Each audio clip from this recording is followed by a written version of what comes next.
किसी भी चीज को मैनिफेस्ट करने के कितने सारे तरीके हो सकते हैं और सबसे आसान तरीका जानना चाहते हैं तो सब्सक्राइब करें अमित कुमार पॉडकास्ट को। एक और जो एस्पेक्ट है मैनिफेस्टेशन का वो है ग्रैटिट्यूड, आभार, मन में थैंक यू होना। क्योंकि मेरे जब भी मैं ये बात बहुत लोगों से करने की कोशिश करता हूँ तो मैं ये बहुत ज़्यादा पाता हूँ कि आई थिंक ये चीज़ बहुत लोग समझ नहीं पा रहे हैं कि ये कितना इंपॉर्टेंट फैक्टर है कि आप दुनिया जहान की हर चीज़ कर रहे हो और ये नहीं है आपके अंदर। जब मैं न्यूरॉन्स को पढ़ रहा था तो मैं उनके तरीकों को पढ़ रहा था कि कैसे हमारा ब्रेन सेल्स, हमारे अंदर ब्रेन के अंदर एक फैक्टर होता है अमित, उसको हम कहते हैं रेटिकुलर एक्टिवेटिंग सिस्टम। हाँ, रेटिकुलर एक्टिवेटिंग सिस्टम एक physical part of the brain है। वो ये तय करता है कि आपके किस थॉट को वो यूनिवर्स में भेजे और यूनिवर्स के किस फोकस को आप तक पहुंचाए। समझ गए मेरी बात? किन चीज़ों को आप देखें, किन चीज़ों को आप सुने, वो ये तय करता है। कई बार आपने देखा होगा जब आप अपने बच्चे के स्कूल ढूंढते हैं तो स्कूल के ऐड दिखाई देने शुरू हो जाते हैं। जब आप कार की प्लान करते हैं तो वही कारें दिखाई देनी शुरू हो जाती है। बिल्कुल, ये नेचुरल है। जब भी आप किसी भी थॉट को लेकर अपने RAS फैक्टर को बताते हैं तो RAS फैक्टर बेसिकली उस समय आपके फोकस को डाइवर्ट नहीं होने देता, वो बल्कि उसको 1 पॉइंट कर देता है। अब समझने की कोशिश करो। इसका अगला वर्ड है माइलिन इंसुलेशन। ये नया वर्ड आएगा आपकी लाइफ में, माइलिन इंसुलेशन। ठीक है ना? एक किताब भी आपने शायद करी है या नहीं करी है, टैलेंट कोड। टैलेंट कोड का एक वो रूल है कि जिस चीज़ को आप बार बार करने लगते हैं तो वो नेटवर्क बन जाता है। मान लेते हैं मैं एकदम से कह रहा हूँ I need money and I want to convert a good, I want to produce a good university. तो ये पहला थॉट फायरिंग हुई, ये फिर खत्म हो गया। फिर मैं बैठा मेडिटेशन में, I want to build a university, फिर ये हुआ। इसे हम फायरिंग कहते हैं। फिर ये फायरिंग होने के बाद ये 15-20 दिन के बाद ये वायरिंग हो जाती है कि जब मैं उस यूनिवर्सिटी के अंदर घूम रहा हूँ, वहाँ पर मैं बच्चों को पढ़ा रहा हूँ, वहाँ पर मैं वहाँ से बहुत सारे लोगों को जॉब देकर निकाल रहा हूँ, वहाँ पर फंक्शन चल रहे हैं, तो ये वायरिंग हो गई। याद रखिएगा ये वायरिंग भी बेकार है। इसके बाद हमें चाहिए इसके ऊपर इंसुलेशन, यानी कि ये टूटे ना। Go to my point. यहाँ पर हमारे पास एक केमिकल होता है जो chemical of law of attraction होता है, इसको भी हमें नहीं पढ़ाते हैं। उसका नाम है माइलिन इंसुलेशन, MYELIN। कभी भी गूगल कर सकते हैं हमारे दर्शक। माइलिन इंसुलेशन इसके ऊपर इस तरह से चढ़ जाता है जैसे हम कॉपर वायर के ऊपर रबर चढ़ाते हैं, जिसमें से हमारा कोई करंट रिलीज ना हो, बिल्कुल, और वो पूरी करंट हमें हमारी मोटर को चलाए या हमारी इलेक्ट्रिसिटी डिमांड्स को पूरा करे। Is that right? राइट। अब हम बात करते हैं ग्रेटिट्यूड की। ग्रेटिट्यूड को दो तरह से लेना होगा। ये है क्या? अगर आप कहते हैं आई ऑफर माई ग्रेटिट्यूड, कई बार लिख देते हैं रोजाना मुझे ये 15,000 मेरे स्टूडेंट हैं तो ग्रेटिट्यूड राम सर। तो मैं जानता हूं कि ये पूरी तरह से नहीं है। ये तो एक वर्ड हुआ। मेरा BP 120 होना चाहिए, तो इससे नहीं होगा। ग्रेटिट्यूड का मीनिंग है कि आप एक सर्टेनिटी को क्रिएट करें माइंड में कि जिस चीज की मैंने सीकिंग की है, बैगिंग नहीं। लॉ ऑफ अट्रैक्शन में कभी बैगर नहीं बनना, सीक करना है। तो जिन चीजों को मैंने सीख किया है और मैं ये देख रहा हूं पूरी तरह से विजुअलाइज करते हुए कि यूनिवर्स उसे मेरी तरफ उसने भेजना शुरू कर दिया है, and soon it is coming at the right time according to the father's will. ठीक है ना? वो मेरे पास आ रही है। तो जब मैं दिल्ली से गुवाहाटी की ट्रेन में बैठ चुका हूँ, ट्रेन चल पड़ी है, तो मैं श्योर हूं ना कि गुवाहाटी तो पहुंचेगी ट्रेन 3 दिन में, नहीं तो 3-3.5 दिन में पहुंचेगी, 4 दिन में पहुंच जाएगी। करेक्ट। यस और नो? बिल्कुल। बट मेरे अंदर सर्टेनिटी आ गई ना।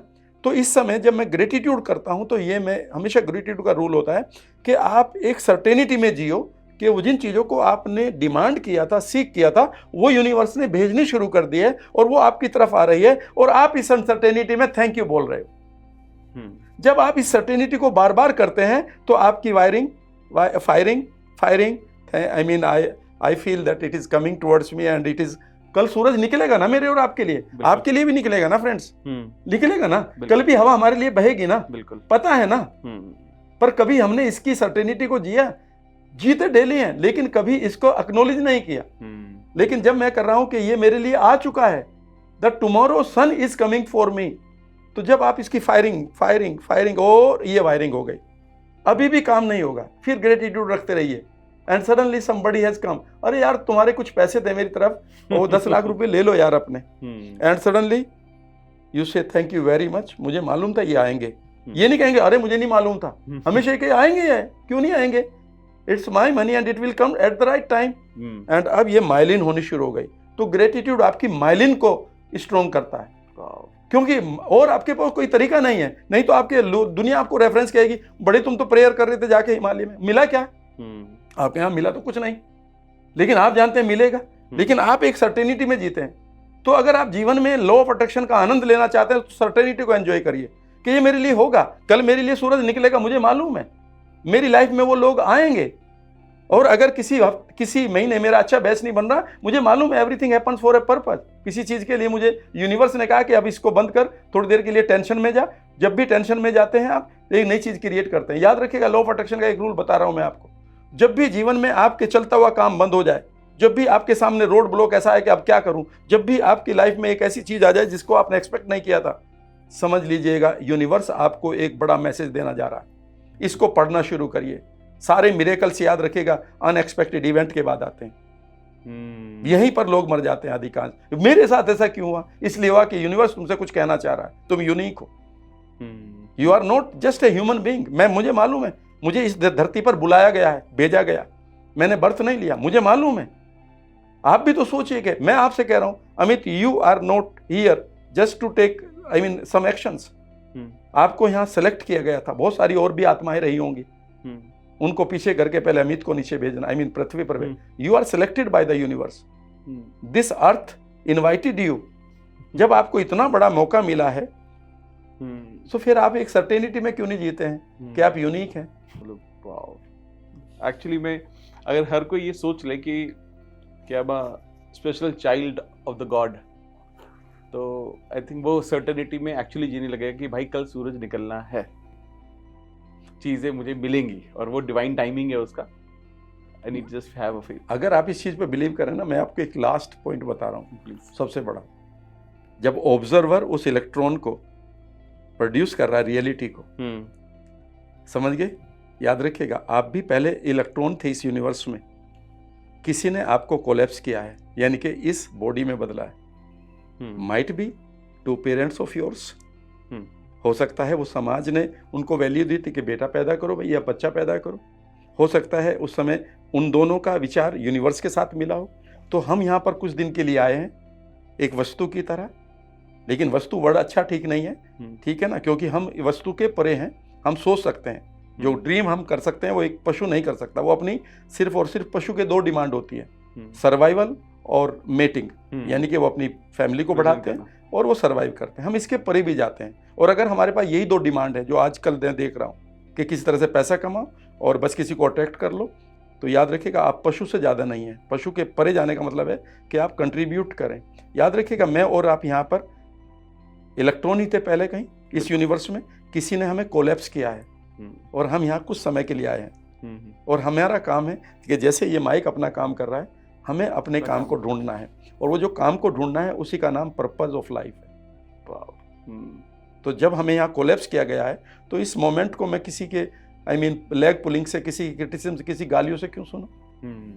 मैं आई एम कोलैप्स एनर्जी।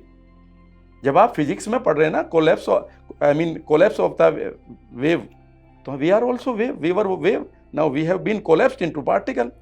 वो पार्टिकल ह्यूमन बीइंग है। और ह्यूमन के बारे में तुलसीदास ने लिखा है कि बड़े भाग्य मानुष तन पावा। ये बड़े भाग्य थे जो मनुष्य का तन मिला। तो इस भाग्य को और आगे तक लेकर जाओ। बहुत ही एनलाइटिंग। बहुत सही sir. Thank you guys for watching this podcast. अगर पॉडकास्ट की ये क्लिप आपको बहुत पसंद आई है तो आप यहाँ से इसके कंप्लीट पॉडकास्ट को भी देख सकते हैं, और साथ साथ आप अपना प्यार दिखाते रहें और इस चैनल को सब्सक्राइब जरूर कर दें।